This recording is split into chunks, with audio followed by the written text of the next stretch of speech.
Family Feud magbabalik sa GMA sa October 2. Dunghayan sa report.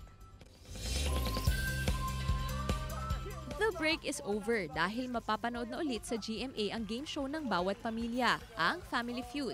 Tiyak na abangan ng mga witty questions and challenges na dapat harapin ng bawat contestant. Gagawin din daw itong mas fun and exciting. Hosted by Kapuso Primetime King Dingdong Dantes, ipapalabas ang Family Feud sa GMA ngayong October 2.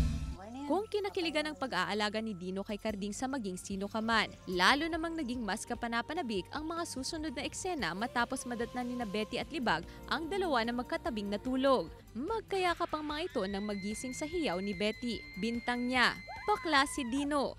Gayon din ang duda ni Libag at mga bata. Sasakit naman ang ulo ni Carding sa tila love triangle sa pagitan ni Betty at Dino. Sundan ang mga susunod na eksena sa maging sino ka man, 8 PM pagkatapos ng 24 oras. Gab de Luna para sa Mornings with GMA Regional TV.